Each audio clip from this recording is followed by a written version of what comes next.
Hello all, I hope I'm audible and visible. So the topic which we are studying is ethics और इसका एक lecture already हो चुका है. I'm not coming live these days because जैसे ही RBI का ये नोटिफिकेशन वाली चीज़ हुई है, आप में से काफ़ी लोग फेज़ 1 में इन्वॉल्व हो गए हो और एक दो लोग ही लाइव में आ पाते हो. तो ऑनेस्टली स्पीकिंग ये एक रीज़न है कि मैंने सोचा कि रिकॉर्ड करके डाल देता हूँ और फिर बाद में जब फेज़ 1 हो जाएगा तो उसके बाद इन टॉपिक्स पे एक दो डाउट सेशंस भी लेके चला जाऊँगा ताकि आपके लिए समझना ज़्यादा आसान हो जाएगा. ठीक है. Those who are new, I will again say you join our Telegram channel, Righted पे हम लोग आरबीआई ग्रिड बी की मैनेजमेंट और इवन जो जितने भी स्टैटिक सब्जेक्ट्स हैं उन सब का कंप्लीट फ्री लेक्चर प्रोवाइड कर रहे हैं. So you will find it very useful. Do subscribe to our channel too. Okay, now without wasting a lot of time of yours, let's begin with a new topic, है ना. Relevance of business ethics क्या है, क्या role है इस चीज़ का. देखो बहुत सिंपल सी बात है, ये रेलेवेंस क्या है इसमें, मतलब बिजनेस एथिक्स क्या है. तो ये सिंपल सी बात कहता है कि देखो तुम प्रॉफिट कमाओ, इसमें कोई प्रॉब्लम नहीं है ना. बिजनेस आप कर ही रहे हो प्रॉफिट कमाने के लिए, बट आपको एक चीज़ का ध्यान रखना होगा कि आपको मोरालिटी के साथ ये चीज़ करना होगा, है ना. आपको क्या करना होगा, मोरालिटी के साथ. क्योंकि फैक्ट ये है कि कोई भी कस्टमर जब आपका प्रोडक्ट खरीद रहा है तो कस्टमर जो है प्रोडक्ट खरीदने से पहले क्या करता है, आपका जो है ट्रस्ट, आपका जो ब्रांड वैल्यू है उस पे अपना इन्वेस्टमेंट करता है. सो फॉर एग्जांपल जिन्होंने भी राइटेड का कोर्स खरीदा है, सो of course I understand this thing कि सबसे पहला जो चीज़ था वो क्या था, ट्रस्ट. कंटेंट वॉन्टेंट जो भी है वो सब आपको मिल रहा है, but the fact is that कि कहीं ना कहीं आपने हमसे हमारा ट्रस्ट खरीदा है. That's why we are invested for your overall development for the RBI exams. ठीक है. और इसीलिए ये फैक्ट है, मतलब कि कुछ ब्रांड सिर्फ नाम पे चल जाते हैं, है ना. देश का नमक टाटा नमक क्यों, वो एक ट्रस्ट, एक इमेज बन गया है. कौन सा इमेज, एक गुड इमेज बना हुआ है. ठीक है. तो जितने भी बिजनेस फॉर्म्स हैं, तो क्या फायदा है बिजनेस एथिक्स का, तो पहला फायदा तो यही है कि इमेज अच्छा क्रिएट होता है. ठीक है. तो जितने भी बिजनेस फॉर्म है, if they are following a proper code of conduct, वो एथिकल है, तो क्या होता है, उनका एक अच्छा इमेज बनता है इन द मार्केट. ठीक है. और इससे फायदा क्या होता है कि उनका जो बिजनेस फॉर्म है वो मार्केट में आगे बढ़ता है. ठीक है. दूसरी चीज कि अगर आप बिजनेस में एथिक्स का यूज कर रहे हो तो एक और फायदा, मैल प्रैक्टिसेस जैसी चीजें जो है वो नहीं हो रहा है. ठीक है. यहाँ पे क्या है कि जैसे कि मान लो कि insider trading, corporate governance, bribery, discrimination, corporate social responsibility, इस तरह की जो चीजें हैं वो नहीं हो रहा. ठीक है. जैसे कि मान लो क्या एग्जांपल ले लें, जैसे आप ऑनलाइन शॉपिंग करते हो. ठीक है. तो ऑनलाइन शॉपिंग जब आप करते हो तो कई बार क्या होता है कि जो जो एडवर्टीजमेंट है वो बहुत ही प्रीमियम किया गया. फोटोज या फिर वीडियोस जो दिखाए गए बहुत प्रीमियम था, 5 स्टार प्रोडक्ट था, है ना. बट फैक्ट क्या हुआ कि जैसे आपको पहुंचा, सर्विस या फिर प्रोडक्ट की क्वालिटी 1 स्टार वाली है. ठीक है. तो इसके लिए भी एथिकल होना इज इम्पॉर्टेंट कि आप इस तरह का कोई मैल प्रैक्टिस ना करो बिजनेस में. ठीक है. देन कस्टमर कॉन्फिडेंस की बात करते हैं कि एक बार जब कस्टमर जो है आपके एथिकल वैल्यू से अवेयर हो जाते हैं, ठीक है, कि हाँ ये ऑर्गेनाइजेशन है, इसकी ये एथिकल वैल्यू है, तो वो खुद ब खुद उसके ऊपर अपना ट्रस्ट जो है वो डेवलप करने लगते हैं. ठीक है.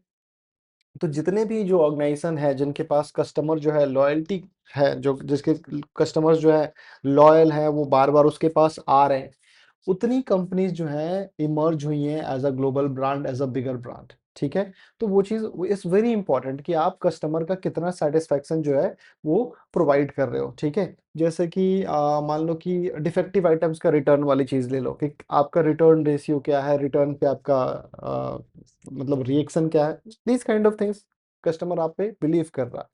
ठीक है. देन कंज्यूमर राइट्स को सेफ गार्ड करना एज पर कंज्यूमर एक्ट 1986. ठीक है. हर एक कंज्यूमर का राइट है, right to safety, right to be informed, right to choose and right to be heard and right to redress. ठीक है. तो अगर आप बिजनेस एथिक्स के बेसिस पे कर रहे हो तो you will be making sure कि ये सारी चीजें जो है एड्रेस हो रही हैं, ये सारी चीजें फॉलो की जा रही हैं. ठीक है. So that is something again very very important. Okay. Then आपके बिजनेस में ऐसा तो है नहीं कि कई बार सिर्फ आप अकेले इन्वॉल्व हो. ठीक है.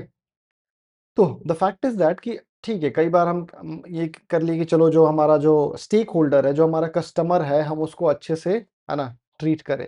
ठीक है. बट उसके अलावा भी, है ना, कस्टमर के अलावा भी there are other people who are involved, ठीक है? तो जैसे कि मान लो एम्प्लॉइज या फिर सप्लायर्स, डीलर्स, इन सब के साथ भी आपका बिहेवियर कैसा है, ये सारी चीजें भी बहुत इंपॉर्टेंट है। इसलिए टाटा जो है एक परफेक्ट एग्जांपल सेट करता है यहाँ पे। They are not only very much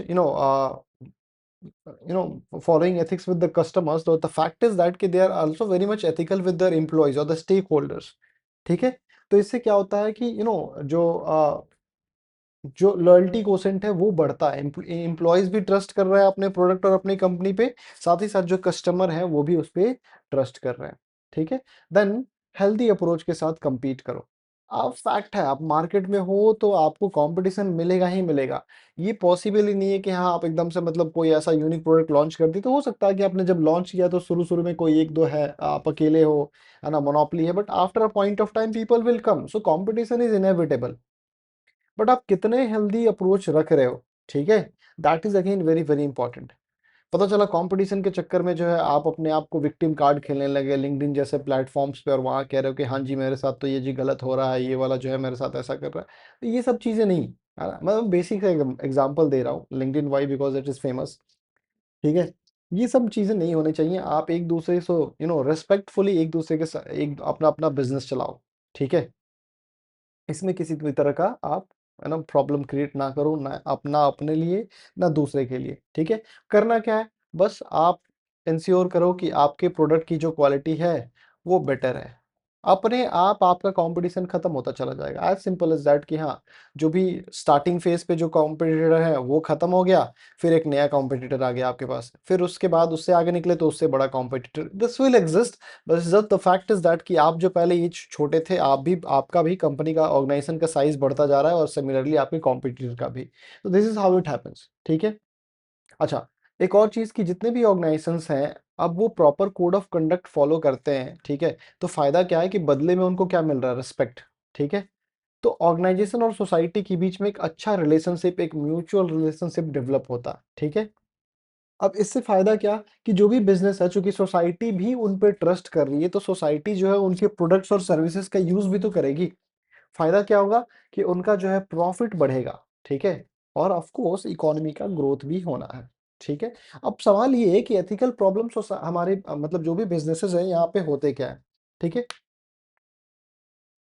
question ये है कि इतनी अच्छी चीज है, जितनी भी अच्छी अच्छी बातें हमने सुनी और सीखी अभी एथिक्स के बारे में, ठीक है, तो ये अगर इतनी इतनी अच्छी चीज है तो फिर अनएथिकल काम होते क्यों है, क्यों होते हैं, क्या लगता है आपको? हाँ,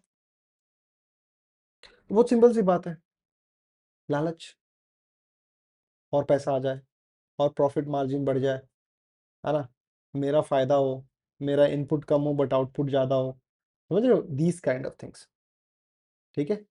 तो होता कब है कि जब जो इंडिविजुअल्स या फिर ऑर्गेनाइजेशन जो है, they have a conflict between moral values and their business objectives, ठीक है? हो सकता है कि उनके ऊपर प्रेशर है कि उनको बहुत सारा पैसा बनाना है, ठीक है, या फिर अपने कॉम्पिटिटर से आगे निकलना है। ऐसे केसेस में कॉम्पिटिटर से आगे निकलना है तो थोड़े से अनएथिकल हो जाते हैं, थोड़े से गलत रास्ते का यूज कर लेते हैं, मे बी हम आगे निकल जाएंगे, ठीक है? But the fact is that कि लॉन्ग टर्म में ये हमेशा ही प्रॉब्लमेटिक होगा, ठीक है? लॉन्ग टर्म में it will always cause problem. 1 second, है ना, माहौल ठंडा हो गया कमरे का, I need to turn off the AC, remote नहीं मिल रहा है, ठीक है? तो जनरली होता क्या है कि लॉन्ग टर्म पर फोकस ना करके ऑर्गेनाइजेशन अक्सर क्या करते हैं कि वो सोचते हैं अच्छा अभी तो मैं रेस जीत जा रहा ना, शॉर्ट टर्म गोल्स और शॉर्ट टर्म अचीवमेंट्स के पीछे sometimes they take unethical paths और अनएथिकल रूट्स, ठीक है? तो इसके पीछे जो सबसे बड़ा जो रीजन है, जो सबसे बड़ी जो चीज है, वो है प्रेशर फॉर प्रॉफिट मैक्सिमाइजेशन, ठीक है? उनका पूरा फोकस होता है कि मेरा प्रॉफिट जो है जितना हो सकता है उतना बढ़े, ठीक है? अब इसके चक्कर में वो अपना, है ना, हो सकता है कि वो अपना कॉस्ट रिड्यूस करने की कोशिश कर दे, अपना क्वालिटी रिड्यूस करने की कोशिश कर दे, या फिर जो लेबर के ऊपर जो इन्वेस्टमेंट है उसको कम करना शुरू कर दे, isn't it? So because of all this things, of course क्या होगा कि इससे फायदा, फायदा क्या हो रहा है, ऑर्गेनाइजेशन को फायदा हो रहा है कि कम कॉस्ट में वो वही प्रोडक्ट मार्केट में बेच रहे हैं जो बाकी भी बेच रहे हैं, बट इनके प्राइस में डिफरेंस भी नहीं है, ठीक है? उसी प्राइस से बेच रहे हैं जो एक अच्छी क्वालिटी वाला मिल रहा है, या फिर उससे थोड़ा बहुत कम, बट आपने अपना इन्वेस्टमेंट कॉस्ट कम कर दिया है, ठीक है?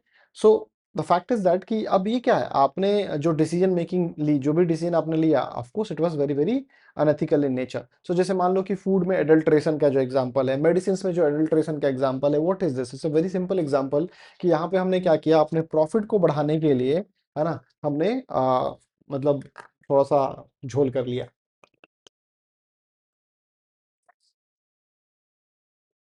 है ना। चलो, देन हमारा मार्केट कंपटीशन। देखो, अक्सर क्या है कि मेरे सेल्स ज़्यादा हो, तो ऐसे केसेस में क्या हो रहा है कि competition is very, very high, ठीक है? तो अब सर्वाइवल के लिए, ग्रोथ के लिए मार्केट जो है बड़ी अग्रेसिव स्ट्रैटेजीज़ अपनाने लगता है, ठीक है? हो सकता है कि मिसलीडिंग बातें बताने लगे, प्राइस को मैनिपुलेट करे, ठीक है? जैसे मान लो कि आपको गलत इंश्योरेंस बेच दिया, है ना? इन्फॉर्मेशन ही गलत दे दिया। क्रेडिट कार्ड भेजते समय आपको गलत इन्फॉर्मेशन दे दिया, क्रेडिट कार्ड देते समय, वहाँ पे भी प्रेशर काफ़ी ज़्यादा है, कॉम्पिटिशन काफ़ी ज़्यादा है। तो what is this? Of course this is very unethical principle, this is very unethical way, है ना? बट इसके पीछे रीज़न क्या है? मार्केट मार्केट का जो प्रेशर है, जो कॉम्पिटिशन है, उसकी वजह से हो रही है। ठीक है? एक और जो रीज़न है वो है कॉर्पोरेट गवर्नेंस जो है हमारा काफ़ी कमज़ोर है। जो भी गवर्नेंस का जो सिस्टम है इसमें, ठीक है? वो उतनी स्ट्रॉन्ग नहीं है जितनी एक्चुअली होनी चाहिए, ठीक है? अब इससे प्रॉब्लम क्या हो रहा है कि इससे प्रॉब्लम ये है कि जो जो प्रॉपर तरीके से जो एथिकल वेज़ होने चाहिए, अब क्या-क्या एथिकल वेज़ फॉलो किए जा रहे हैं, क्या-क्या अनएथिकल वेज़ फॉलो किए जा रहे हैं, इसको प्रॉपर तरीके से हम ट्रैक ही नहीं कर पा रहे। कोई मॉनिटरिंग सिस्टम है नहीं, तो इट इज़ क्रिएटिंग प्रॉब्लम्स, ठीक है? तो जनरली क्या होता है, मैनेजर्स, एम्प्लॉइज, वो सब अपने अथॉरिटी का गलत इस्तेमाल करके कई बार फाइनेंशियल इंफॉर्मेशन भी गलत दे देते हैं। ट्रांसपेरेंसी नहीं है ऑर्गेनाइजेशंस में, है ना? सुपरविजन नहीं है, एंड दिस इसकी वजह से क्या हो रहा है, कस्टमर्स के साथ फ्रॉड या फिर उनको, है ना, मिस इन्फॉर्मेशन देके प्रोडक्ट बेच दिया जाता है, ठीक है? Then leadership. देखो, leadership is actually very very important. अगर अच्छा लीडरशिप है ऑर्गेनाइजेशन में ना, तो वो बहुत फायदा करेगा। बट अगर अच्छा लीडरशिप नहीं है, तो भाई साहब आपको समस्या होना ही होना है, ठीक है? कई बार तो मतलब अनएथिकल लीडर ही ऐसा मिल जाता है जो अनएथिकल अनएथिकल है, ठीक है? तो ऐसे केस में इट्स अ प्रॉब्लम। तो किसी भी ऑर्गेनाइजेशन का जो कल्चर है उसमें ये लीडर लोग बड़ा इंपॉर्टेंट रोल प्ले करते हैं। उनका उनका बिहेवियर, उनका एटीट्यूड कैसा है, उसके ऊपर कई बार डिपेंड करता है कि एम्प्लॉय का बिहेवियर क्या है, ठीक है? अगर लीडर ही ऑनेस्ट नहीं है, उसके अंदर इंटेग्रिटी नहीं है, वो रिस्पॉन्सिबल नहीं है, तो एम्प्लॉइज जो है वो अनएथिकल होंगे ही होंगे, ठीक है? और इसकी वजह से क्या होता है, ऑर्गेनाइजेशन के अंदर मिसकंडक्ट हैपन, ठीक है? तो दैट्स अ प्रॉब्लम, ठीक है? देन एथिकल अवेयरनेस की कमी, एक और चीज़ है। हमें तो कई बार तो हमें लगता ही नहीं है कि हाँ, ये गलत है। हमें लगता है अरे ये तो ऐसे चिल चिल, ठीक है? उनको हमने ट्रेन ही नहीं किया है कि हाँ, ऑर्गेनाइजेशन की वैल्यूज़ क्या है, क्या लीगल रिस्पॉन्सिबिलिटीज़ होती है, प्रोफेशनल स्टैंडर्ड्स क्या हैं। तो अगर अवेयरनेस नहीं है, उनके पास इन्फॉर्मेशन नहीं है, तो इट माइट बी पॉसिबल कि they are doing certain task which is actually unethical, but they are not aware about that thing. और इसीलिए ज़रूरी है कि किसी भी ऑर्गेनाइजेशन में इस तरह के प्रॉपर ट्रेनिंग प्रोग्राम्स कराए जाएँ। अगर आपको भी ये टॉपिक पढ़ाया जा रहा है, तो इसके पीछे रीज़न यही है कि आप ये सारी चीज़ें समझ के जाओ ऑर्गेनाइजेशन में, ठीक है? फिर होता है ना? Conflict of interest. क्या है यहाँ पे?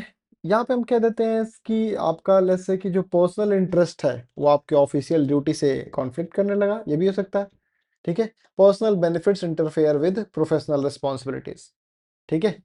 जैसे कि मान लो रिक्रूटमेंट में अपने रिलेटिव्स को फेवर करना, ठीक है? अपने दोस्तों को कॉन्ट्रैक्ट देना, सप्लायर से गिफ्ट एक्सेप्ट करना, these kind of thing. Decision making में आप ट्रांसपेरेंट नहीं हो। इससे क्या होता है, ऑर्गेनाइजेशन के ऊपर जो ट्रस्ट है जनता का या फिर कस्टमर्स का, है ना, वो खत्म हो जाता है, ठीक है? जैसे कि मान लो कि आप किसी एक्स वाई जेड इंटरव्यू के लिए जा रहे हो। अब इंटरव्यू जो है वो होना तो था मेरिट के बेसिस पे, बट जो सिलेक्शन है वो सरनेम के बेसिस पे हो गया। I wanted to use a different example, but ठीक है, सरनेम ही ठीक है, ठीक है? सरनेम के बेसिस पे हो गया। तो these kind of things they are not good, but है ना, इसकी वजह से प्रॉब्लम होता है। Then cultural difference. देखो, एक और प्रॉब्लम है कि कंट्रीज या फिर ऑर्गेनाइजेशन के बीच में अगर कल्चर को लेकर डिफरेंस है, तब भी एथिकल चैलेंजेस आते हैं, ठीक है? जैसे कि मान लो एमएनसीज में ये मोस्टली कॉमन है, ठीक है? एमएनसीज में ये प्रॉब्लम आता है, ठीक है? हो सकता है कि किसी एक कंट्री में कोई एक्स वाई जेड कल्चर जो है वो एक्सेप्टेबल है, बट दूसरे वाले में यही एक्स वाई जेड जो है कल्चर अनएक्सेप्टेबल है। तो ऐसे केसेस में ये कॉन्फ्लिक्ट या फिर ये व्हाट यू से ये अनएथिकल चीज़ वो सामने आ जाती है। ठीक है? तो कन्फ्यूज़न और इनकंसिस्टेंसी दिख रहा होता है ऑर्गेनाइजेशन में at this point of time. ठीक है? Then performance targets that are very, very unrealistic. ये वाला एग्ज़ाम्पल में क्रेडिट कार्ड बहुत सही सूट करता है कि लेट्स से कि उनको सेल्स का टारगेट दे दिया गया है कि हाँ 100 क्रेडिट कार्ड आपको इशू करने हैं 10 दिनों में, हर रोज 10। अब प्रॉब्लम क्या होगा कि ऐसे केसेस में आप देखना कि अक्सर जो है आपको फॉल्स इन्फॉर्मेशन दे के कार्ड जो है वो चिपकाने लगेंगे, है ना? आपसे कह देंगे कि ये सुविधा है, ये सुविधा है, ये सुविधा है, एंड यू आर लाइक वाह मजा आ गया। ठीक है, यू टुक द कार्ड। ठीक है, तो होता क्या है कि ऐसे प्रेशर वाले सिस्टम में जनरली जो है एम्प्लॉयज जो है डेटा मैनिपुलेट करते हैं या फिर अपनी गलतियां छुपा लेते हैं या फिर शॉर्टकट अनएथिकल शॉर्टकट्स का यूज करके, ठीक है, और अपने टारगेट्स को अचीव करने की कोशिश करते हैं। ठीक है, तो that is something again very very unethical in nature, but yes it is happening. ठीक है, तो वो चीज। Then lack of accountability. ठीक है, एक सेकेंड, देखो, अब अगर आपका अकाउंटेबिलिटी मैकेनिज्म बहुत स्ट्रांग नहीं है, ठीक है, बहुत रोबस्ट नहीं है, तो ऐसे केसेस में व्हाट विल हैपन कि आप प्रॉपर सुपरविजन भी नहीं रख रहे हो, तो जाहिर सी बात है कि होगा क्या कि कोई कुछ भी ऐसा अनएथिकल टास्क करके निकल गया और उसको पता है कि there is no one who is looking after this thing. ठीक है, फॉर एग्जाम्पल मान लो कि ऑर्गेनाइजेशन में पता चल गया कि सीसीटीवी जो है फंक्शन नहीं कर रहा है। ठीक है, तो उनको पता है कि अच्छा यहाँ पे ये चीज नहीं हो रहा है, तो जैसे ही सीसीटीवी बंद हुआ उस उनके ऑनेस्टी वाला जो बटन है वो भी बंद हो गया, है ना, वो भी ऑफ हो गया, और थोड़ा सा, है ना, कुछ ऐसा मिसकंडक्ट या फिर कुछ ऐसा अनएथिकल चीज कर दिया। ठीक है, तो दैट दैट पॉसिबिलिटी, तो वो क्या है, अकाउंटेबिलिटी सिस्टम नहीं होने की वजह से। देन पर्सनल ग्रीड या फिर self interest is also one such thing. ठीक है, अगर इंसान के अंदर खुद की वो डिजायर्स आ जाए पैसे के लिए, पावर के लिए, प्रमोशन के लिए, ठीक है, तो ऐसे केसेस में क्या होता है कि people often tend to take certain unethical paths and all those things. Sir sir आपको पता है इन्होंने क्या किया, उन्होंने क्या किया, what all these these are things, ये क्या है, अनएथिकल बिहेवियर है। ठीक है, और इस अनएथिकल बिहेवियर के through they are seeking what, promotion और recognition and all those things. ठीक है, तो ये सेल्फ इंटरेस्ट वाली चीज है, इसकी वजह से भी प्रॉब्लम्स क्रिएट होती हैं इन द ऑर्गेनाइजेशन। ठीक है, देन टेक्नोलॉजिकल मिसयूज। देखो, द फैक्ट इज दैट कि मतलब प्रेजेंट वर्ल्ड में टेक्नोलॉजी जो है काफ़ी तेज़ी से एडवांस कर रहा है, काफ़ी तेज़ी से आगे निकल रहा है। ठीक है, तो ऐसे केसेस में क्या हो रहा है कि एक चैलेंज ये भी है, डेटा थेफ्ट। ठीक है, इसीलिए आप देखना ऑर्गेनाइजेशन के अंदर data privacy rules and regulations update होती रहती हैं। Privacy, cyber fraud, digital communication system का गलत इस्तेमाल। ठीक है, तो दीज आर सर्टेन थिंग्स जिसकी वजह से again these things, so what, unethical practices happening in the organisation. ठीक है, देन अगर कुछ अनएथिकल काम हो रहा है and there is someone who got to know, but the problem is that कि जिसने जाना और जिसने इस चीज के बारे में इंफॉर्मेशन या अवेयरनेस फैलाई, उसको ही फंसा दिया गया या फिर वो प्रोटेक्टेड नहीं है, विसल ब्लोअर।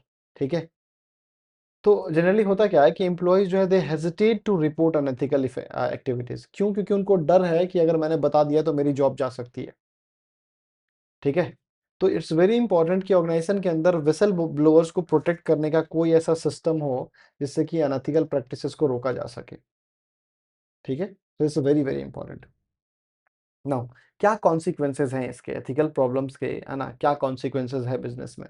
ठीक है, so let's check it out.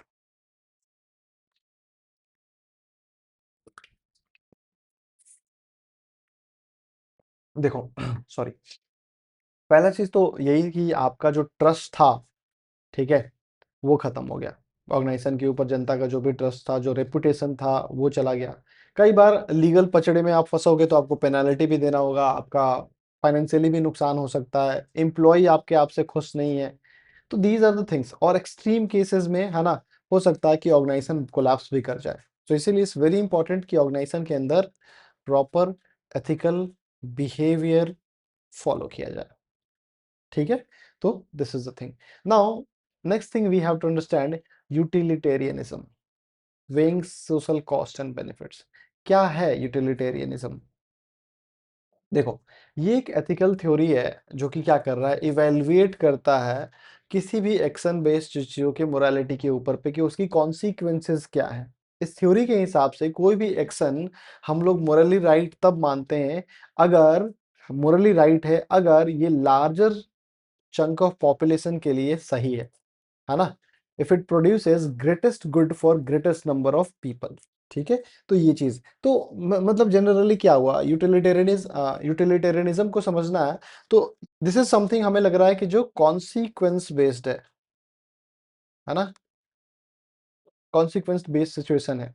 ठीक है, तो बिजनेस डिसीजन मेकिंग में यूटिलिटेरियनिज्म जो है ये इसी चीज के ऊपर एम्फेसाइज करता है कि ऐसी पॉलिसी सेलेक्ट करें जिससे कि हमारा ओवरऑल बेनिफिट जो है वो मैक्सिमाइज हो। ठीक है, और सोसाइटी को नुकसान वो मिनिमम हो। ओके, तो अब ये जो है जनरली इसका यूज कहाँ करते हैं हम लोग, मोस्टली इसका यूज होता है पब्लिक पॉलिसी में, है ना, कॉरपोरेट प्लानिंग्स में। ठीक है, इन्वायरमेंटल रेगुलेशन में, इकोनॉमिक डिसीजन मेकिंग में, क्योंकि इन सब चीज़ों से होता क्या है कि ऑर्गेनाइजेशन जो है वो ब्रॉडर इम्पैक्ट और ब्रॉडर मास ऑफ पब्लिक को इंक्लूड करके डिसीजंस लेती है। ठीक है, तो इसलिए नाउ इसका ओरिजिन या फिर डेवलपमेंट कैसे हुआ। ठीक है, तो इसके पीछे जिन फिलोसोफर्स का जो नाम आता है, पहला फिलोसोफर जेरेमी बेंथम और दूसरा जॉन स्टुअर्ट मिल। ठीक है, तो इनका कहना है कि जो मोरल डिसीजंस हैं उसको हम कैसे गाइड करें, तो उसको हम गाइड करेंगे by their contribution to overall happiness and welfare. ठीक है, कितना वो हमारे ओवरऑल कितना हमें खुश कर रहा है और मतलब ओवरऑल सोसाइटी का के ऊपर क्या इम्पैक्ट है। ठीक है, तो जेरेमी बेंथम ने कहा कि जो आइडिया है कि action should be judged according to the amount of pleasure और पेन दे प्रोड्यूस, है ना, याद रखिएगा प्लीज, वेरी इंपॉर्टेंट। ठीक है, but the action should be just, जो भी आपने टास्क, जो भी आपने काम किया, जो भी आपने डिसीजन लिया, तो उसका कोई ना कोई एक आउटकम होगा। तो आउटकम के बेसिस पे आप कितने खुश हैं या फिर कितने दुखी हैं, कितना आपको प्रॉब्लम हुआ, कितना आपको एक पॉजिटिव आउटकम मिला, इसके बेसिस पे जज करना चाहिए। ठीक है, वहीं जॉन स्टुअर्ट मिल ने इसको थोड़ा और रिफाइन किया। ठीक है, जॉन स्टुअर्ट मिल ने क्या किया, इसको थोड़ा और रिफाइन किया। उन्होंने कहा that you know he emphasized that the quality of happiness in addition to its quantity, कितना क्या क्वालिटी है, क्वांटिटी के साथ साथ ये भी देखना होगा। एंड इसीलिए together they established this utilitarianism as one of the most influential ethical framework। ठीक है, तो क्या है इसका बेसिक प्रिंसिपल्स क्या है, देखो। तो इन्होंने कहा कि जो सेंट्रल प्रिंसिपल है इस यूटिलिटेरियनिज्म का, कि जो भी एथिकल डिसीजन है, whatever the ethical decisions are, उनका एम क्या होना चाहिए, है ना, उनका एम ये हो कि मैक्सिमम पॉसिबल बेनिफिट हो सोसाइटी का, पॉजिटिव आउटकम हो लार्जेस्ट नंबर ऑफ पीपल का। ठीक है, अब इसमें हम क्या करेंगे, हम इवेल्युएट करेंगे दोनों ही positive plus negative consequences, because ऐसा हो नहीं सकता कि कोई भी एक्शन अगर आप ले रहे हो तो सिर्फ और सिर्फ पॉजिटिव इंपैक्ट मिले, हर सिक्के के दो पहलू होते हैं। ठीक है, तो अब फिर उसके बेसिस पे हम देखेंगे कि हाईएस्ट ओवरऑल वेलफेयर किस में हुआ, उसके बेसिस पे वी जस्ट फंक्शन उस प्रिंसिपल के हिसाब से हम इस चीज को समझने की कोशिश करते हैं। ठीक है, अब बिजनेस में इसका कहाँ यूज है, तो बिजनेस में जनरली जो है, जो मैनेजर्स हैं बच्चा, है ना, बिजनेस में जो मैनेजर्स हैं, ठीक है, वो ऐसे ही बैलेंस अप्रोच का यूज करके, है ना, प्रॉफिटेबिलिटी के ऊपर फोकस करते हैं। ठीक है, तो यूटिलिटेरियनिज्म जो है वो जो भी डिसीजन मेकर्स है उनको किस चीज के लिए इनकरेज करता है कि उनके कैसे एक्शंस लेने हैं जो कि सिर्फ और सिर्फ उनके शेयर होल्डर्स नहीं बट एम्प्लॉय, कस्टमर्स, सप्लायर्स, जो भी कम्युनिटी है उन सब के ऊपर एक पॉजिटिव इम्पैक्ट के फॉर्म में एक पॉजिटिव इम्पैक्ट छोड़े। ठीक है, तो ऑफ कोर्स नेगेटिव तो रहता ही है, बट ये जो पॉजिटिव की हम बात करें इसका इसका रोल ज्यादा हो, इसी चीज को इवेल्युएट करते हैं, है ना, और फिर उसके बेसिस पे फिर they are taking a lot of decisions. तो क्या कॉन्सेप्ट है सोशल कॉस्ट और सोशल बेनिफिट का, what is the concept of social cost and social benefit. देखो, यूटिलिटेरियनिज्म जो है ये ये क्या डिमांड करता है कि ऑर्गेनाइजेशंस जितने भी हैं they should compare social cost and social benefit before making any decision. कोई भी जो डिसीजन ले रहे हैं, कितना सोसाइटी के ऊपर इम्पैक्ट पड़ेगा, क्या बेनिफिट होगा, ये सारी चीजें। ठीक है, सोशल बेनिफिट क्या होता है, पॉजिटिव आउटकम जिससे कि क्या हो रहा है, सोसाइटी का वेलफेयर या फिर इंडिविजुअल का वेलफेयर इम्प्रूव हो रहा है, का वेलफेयर हो रहा है। सोशल कॉस्ट क्या है? क्या उसकी कॉन्सिक्वेंसेस पड़ेंगे, मतलब सोशल बेनिफिट जो हो गया हमारा पॉजिटिव वाला हो गया, सोशल आउटकम जो है, सोशल कॉस्ट जो है वो नेगेटिव इम्पैक्ट की बात कर रहा है। तो social cost for negative impact, social benefit for the positive impact के कॉन्टेक्स्ट में, ठीक है। अब सोशल बेनिफिट जो है, it might be in the case of what, जब हम पॉजिटिव की बात कर रहे हैं तो आप एम्प्लॉयमेंट जनरेट कर रहे हो, इस केस में हो सकता है। इकोनॉमी को स्ट्रॉन्ग कर रहे हो, इस केस में होता है।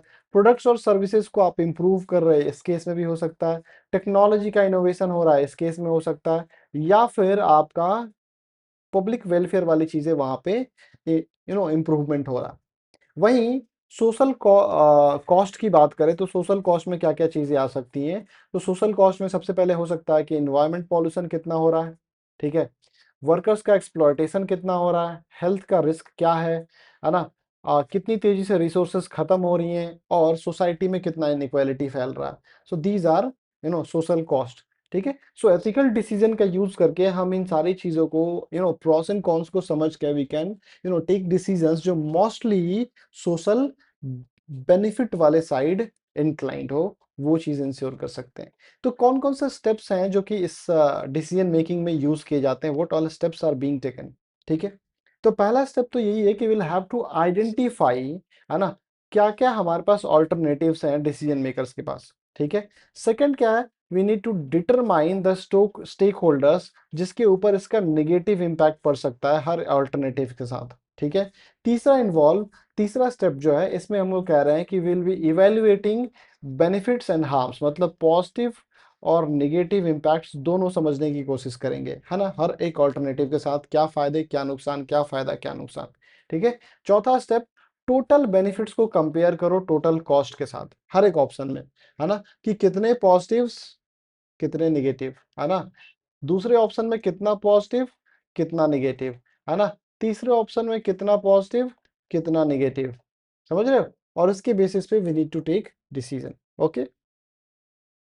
तो फाइनल क्या करेंगे कि ग्रेटेस्ट नेट बेनिफिट जो होगा उसको ही हम लोग यूज करेंगे। जैसे आप मान लो कि यहाँ पे क्या है, यहाँ पे 3 और 1 नेगेटिव, तो लगभग 70% के आसपास प्रॉफिट है, यहाँ पे 50% का, और यहाँ पे तो भाई पूछो ही नहीं, ठीक है। सो ये ग्रेटेस्ट जो है वो है, तो इसका यूज करके हम लोग we can take our decisions, we can make implement our decisions, ठीक है।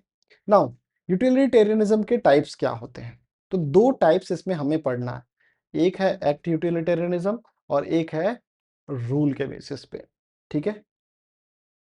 तो एक्ट यूटिलिटेरियनिज्म जो है ये क्या करता है, ये इवैल्यूएट करता है हमारे हर एक एक्शन को इंडिविजुअली, ठीक है। और फिर ये चीज डिटरमाइन करने की कोशिश करता है कि किसी भी पर्टिकुलर सेक्शन को कितना इसका फायदा हुआ है, ठीक है। तो इस अप्रोच के हिसाब से, है ना,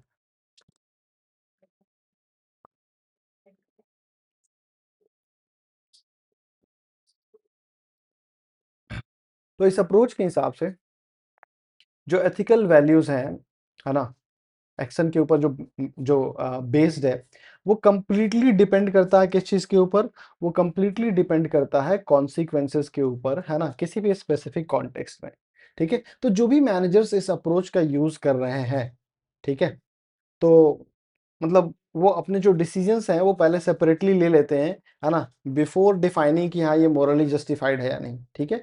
देन रूल वाला जो है, यहाँ पे सीधे सीधे इस टर्म से ही पता चल जा रहा है कि क्या फोकस कर रहे हैं हम लोग, generally trying to follow rules जो कि हमारे पूरी सोसाइटी के लिए greatest benefit for the society over time, है ना, प्रोड्यूस करें, ठीक है। तो हर एक एक्शन को इंडिविजुअली आइडेंटिफाई और इवेल्युएट करने से बेहतर है कि यहाँ हम एम्फेसाइज क्या कर रहे हैं, we are emphasizing on ethical rules, ठीक है, may be honesty fairness respect, because इन सारी चीजों से क्या होता है, लॉन्ग टर्म में पॉजिटिव इंपैक्ट देखने के लिए मिल सकता है, okay.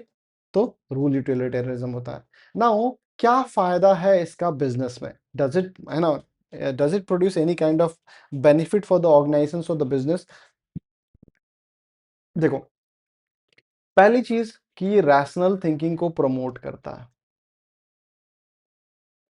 I guess green colour थोड़ा कम ब्राइट है, चेंज कर देता हूँ, वापस रेड पे आता हूँ, ठीक है। तो पहला चीज रैशनल थिंकिंग, और दूसरा कह रहा है objective evaluation of the consequences. जो भी आपका कॉन्सिक्वेंसेस है उसका प्रॉपर इवैल्यूएशन की बात कर रहे हैं, ठीक है? इससे मैनेजर्स को क्या फ़ायदा होता है कि वो जो है जितने भी स्टेक होल्डर्स हैं, उन सबके इंटरेस्ट को समझने की कोशिश करते हैं, रादर देन कि हाँ भाई हमारे ऑर्गेनाइजेशन का प्रॉफिट हो, हमारे ऑर्गेनाइजेशन का फ़ायदा हो, है ना? Focus is on the greatest good. तो ग्रेटेस्ट गुड में आप स्टेक होल्डर्स को भी इंक्लूड करोगे ना, ठीक है? तो ये जो अप्रोच है, ये किस चीज़ को सपोर्ट करता है? सोशली रिस्पॉन्सिबल बिहेवियर को। It supports what? It supports socially responsible behaviour. तो हम यहाँ पे क्या फोकस कर रहे हैं? हम फोकस कर रहे होते हैं कलेक्टिव वेलफेयर और लॉन्ग टर्म सस्टेनेबिलिटी की। ठीक है, याद रखना कि कलेक्टिवली पूरी सोसाइटी की बात हो रही है और लॉन्ग टर्म में इस चीज का कितना फायदा होगा, इसीलिए ये जरूरी था सारे एस्पेक्ट्स के बेसिस पे पॉजिटिव और नेगेटिव चीजों को समझना एंड देन उसके बेसिस पे डिसीजन लेना। ठीक है, तो वो चीज है क्या हार्म्स और क्या उसके एक्शंस लिए जा सकते हैं उस नुकसान को भरपाई करने के लिए। And that's why this policy is widely used. ठीक है, कॉस्ट बेनिफिट एनालिसिस और कॉर्पोरेट सोशल रिस्पॉन्सिबिलिटी वाली चीज में this theory is widely being used. अब नाउ द थिंग इज कि क्या इसके कोई लिमिटेशंस हैं? तो फैक्ट है कि हाँ ठीक है, ये बड़ा यूजफुल है। इसके कुछ लिमिटेशंस भी हैं जब बिजनेस में के फॉर्म में अप्लाई करना है। एक जो मेजर लिमिटेशन है वो ये है कि इसमें there is difficulty of accurately measuring social cost. हम कैसे मेजर करें एक्यूरेटली इस चीज को? ठीक है, या फिर क्या बेनिफिट है उसको कैसे मेजर करें? ठीक है, खास करके तब जब अगर ये इमोशनल और इन्वायरमेंटल फैक्टर्स को इन्वॉल्व कर रहा हो। ठीक है, दूसरा जो लिमिटेशन है कि जो एक्शंस है that are benefiting the majority, कई बार वो जो है माइनॉरिटी ग्रुप्स को हार्म कर सकता है। बिकॉज हम बात क्या कर रहे हैं?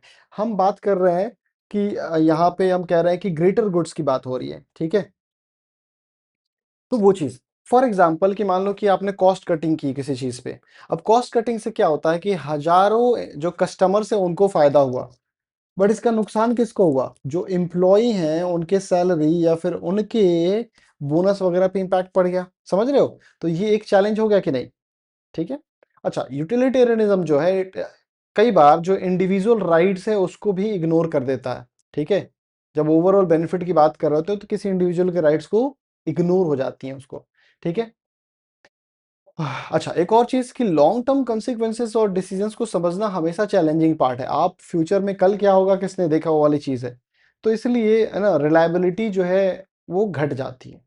ओके, बट क्या हम इसका प्रॉपर तरीके से यूज कर सकते हैं बिजनेस सिचुएशन में? क्या एप्लीकेशन है? देखो, जब भी हमें डिसीजंस को इवैल्यूएट करना है, खास करके प्रोडक्शन से रिलेटेड या फिर एम्प्लॉयमेंट की पॉलिसी से रिलेटेड, एनवायरनमेंट को प्रोटेक्ट करने से रिलेटेड, प्राइसिंग स्ट्रैटेजी से रिलेटेड या फिर कॉर्पोरेट सोशल रिस्पॉन्सिबिलिटी से रिलेटेड, यहाँ पे इट इज बीइंग यूज्ड। ठीक है, जैसे एक एग्जांपल दिया हुआ है कि एक कंपनी जो है वो डिसाइड कर रही है कि क्या उन्हें इको फ्रेंडली टेक्नोलॉजी इंट्रोड्यूस करना चाहिए या नहीं। ठीक है, तो ऐसे केस में वो क्या क्या चीजें कंसीडर करेगी? प्लस पहले तो वो देखेगी कि कॉस्ट क्या लगने वाला है। ठीक है, और इसका लॉन्ग टर्म बेनिफिट क्या है। ठीक है, सोसाइटी के लिए और एनवायरनमेंट के लिए। ठीक है, तो वो चीज जरूर देखेगी। अच्छा, सिमिलरली कोई अगर ऑर्गेनाइजेशन है वो अपने एम्प्लॉय के वेलफेयर पॉलिसीज को कैसे इवेल्युएट करेगी?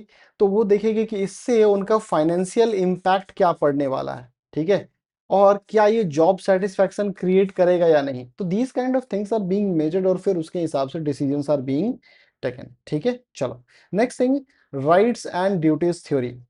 फंडामेंटल राइट्स और फंडामेंटल ड्यूटीज तो आप जानते हो। ठीक है, बट क्या एथिक्स में इसका यूज है? द फैक्ट इज दैट कि कई बार हम एक मिसइंटरप्रिटेशन कर लेते हैं कि हमारे राइट्स हैं बट हमारी ड्यूटीज नहीं है ना? और यहीं पे एक कॉन्फ्लिक्ट क्रिएट हो जाता है। देखो, राइट्स और ड्यूटी थ्योरी जो है ना, ये एक एथिकल अप्रोच है जो क्या एम्फेसाइज कर रहा है। हम पहला चीज कि we need to respect individuals rights, है ना? हर एक इंडिविजुअल के राइट्स को रिस्पेक्ट करना चाहिए। ठीक है, plus being a member of the society, हमारी ये भी ड्यूटी बनती, ये भी है कि हमारी जो ड्यूटीज हैं उसको हम मोरली और एथिकली उसको फुलफिल भी करें। ठीक है, तो इस थ्योरी के हिसाब से है ना, कोई भी एक्शन जो है उसको तब एथिकल मानते हैं अगर ये किसी के फंडामेंटल राइट्स को रिस्पेक्ट करता है, साथ ही साथ जो दूसरों के प्रति आपका जो मोरल ऑब्लिगेशन है, जो ड्यूटी है, उसको भी कर रहे हो। ठीक है, तो वर्क प्लेस या फिर बिजनेस के कॉन्टेक्स्ट में अगर हम देखें तो ये जो थ्योरी है ये क्या रिक्वायर कर रही है कि ऑर्गेनाइजेशंस और एम्प्लॉयज जो हैं वो इंश्योर करे कि जो भी डिसीजन है वो किसी की डिग्निटी, फ्रीडम, इक्वालिटी या उसके लेजिटिमेसी को मतलब को नुकसान ना पहुंचाए, ठीक है, चाहे वर्कर हो, शेयर होल्डर हो, सोसाइटी हो, ठीक है। तो ये जो अप्रोच है, ये राइट्स और ड्यूटीज के कॉन्टेक्स्ट में हम देख रहे हैं, तो ये कॉन्सिक्वेंस बेस्ड जो थ्योरीज है उससे काफी डिफरेंट है। जैसे कि यूटिलिटेरियनिज्म, ये कॉन्सिक्वेंस के ऊपर है, ठीक है। क्यों डिफरेंट है? बिकॉज जो राइट्स और ड्यूटीज की बात कर रहे हैं, तो कॉन्सिक्वेंस वाले हम लोग आउटकम के बेसिस पे फोकस करते हैं, but it doesn't focus on outcomes, rather than it focuses on what कि actions जो है they respect moral rights and responsibilities, ठीक है। तो ये चीज क्या हाईलाइट कर रहा है कि ऑर्गेनाइजेशन के अंदर कितना जस्टिस है, फेयरनेस है और दूसरों के लिए रिस्पेक्ट कितना है, ठीक है। यहां तक क्लियर है? ठीक है। चलो, अब क्या मीनिंग है इसका, meaning of rights in ethics, ठीक है। देखो, राइट क्या है? राइट हम सीधे कहते हैं, जैसे हमारे फंडामेंटल राइट्स हैं, हम हमेशा कहते हैं कि our fundamental rights they are acting against the government. तो व्हाट इज दैट? जस्टिफाइड हमारे क्लेम्स है या फिर हमारे एंटाइटलमेंट्स है, ठीक है। As a member of society, as a member of the, as a citizen of the country, these are the rights जो कि मुझे मिले हुए हैं, ठीक है। अब इस राइट से क्या फायदा होता है कि राइट जो है हमें प्रोटेक्ट करने का काम करता है किसी भी गलत चीज से, है ना, अनफेयर ट्रीटमेंट, हमारे कोई ऐसा एक्शन जो हमारी हमें नुकसान पहुंचा रहा हो उससे बचाने की कोशिश करता है, ठीक है। तो बिजनेस एथिक्स में, है ना, रिस्पेक्टिंग राइट्स का जब मतलब आता है, तो वहां पे क्या कहने का मतलब है कि हमारा कोई भी एक्शन ऐसा नहीं होना चाहिए जो एम्प्लॉयज को नुकसान पहुंचाए, पहला। दूसरा, उनको एक्सप्लॉइट कर रहा हो, है ना, या फिर उनको या फिर कंज्यूमर्स को भी, है ना, या फिर हमारे कम्युनिटी को कोई नुकसान पहुंचा रहा हो, और साथ ही साथ इन्वायरमेंट के प्रति जो हमारी रिस्पॉन्सिबिलिटीज है उसको वायलेट कर रहा हो, ठीक है। तो राइट्स है क्या? ये मोरल लिमिट्स है ऑर्गेनाइजेशन के बिहेवियर और डिसीजन मेकिंग के ऊपर, ठीक है। तो बिजनेस एथिक्स में किस तरह के राइट्स होते हैं, ठीक है। पहला है लीगल राइट।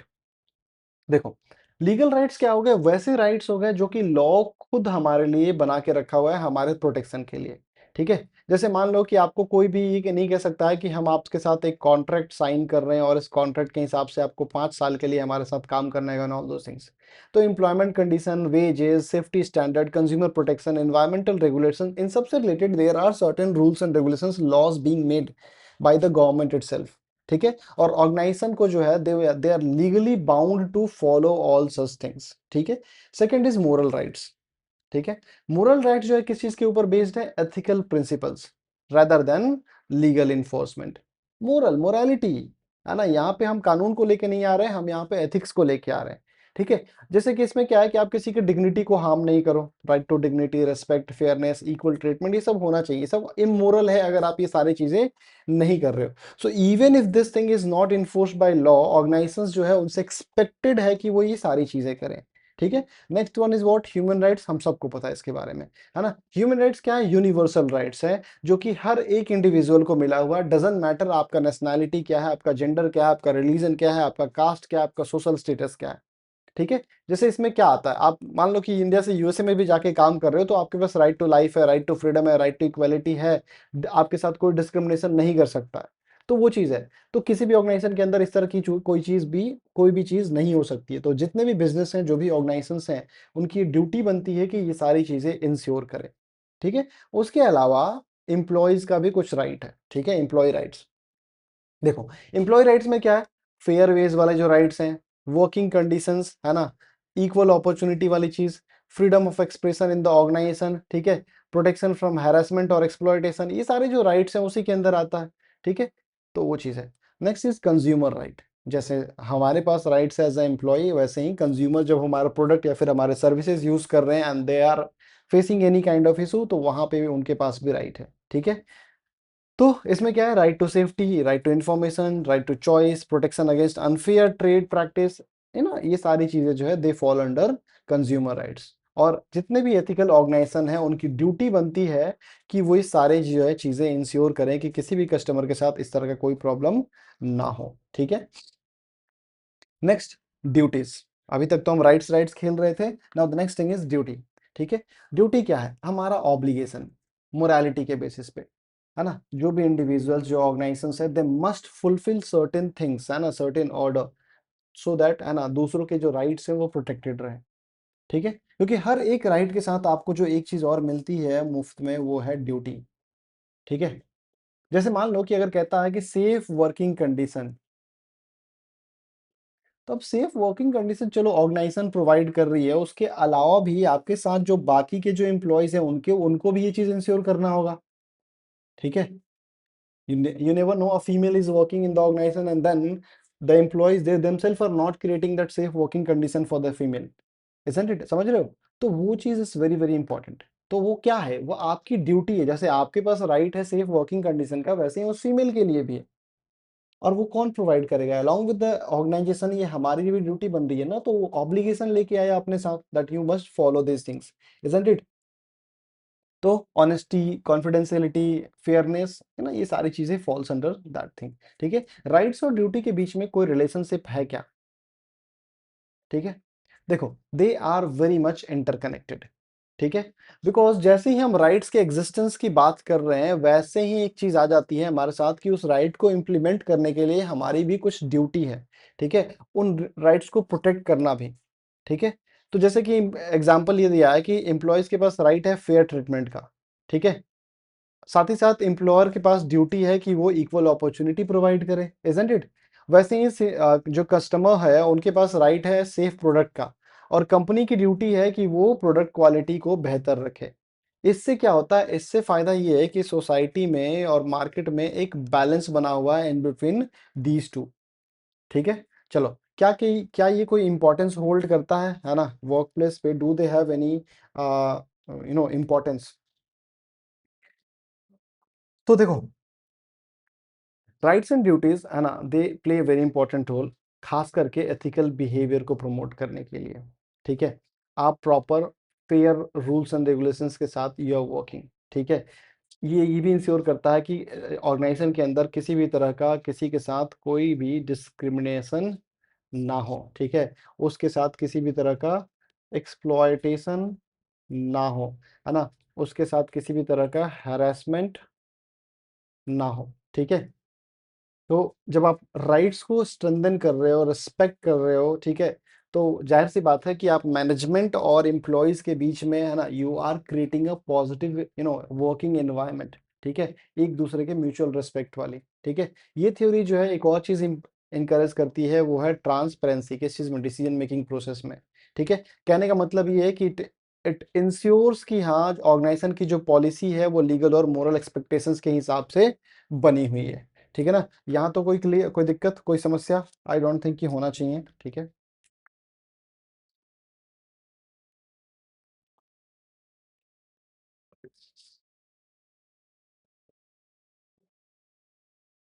देखो, क्या फ़ायदे हैं इसके? क्या एडवांटेज है?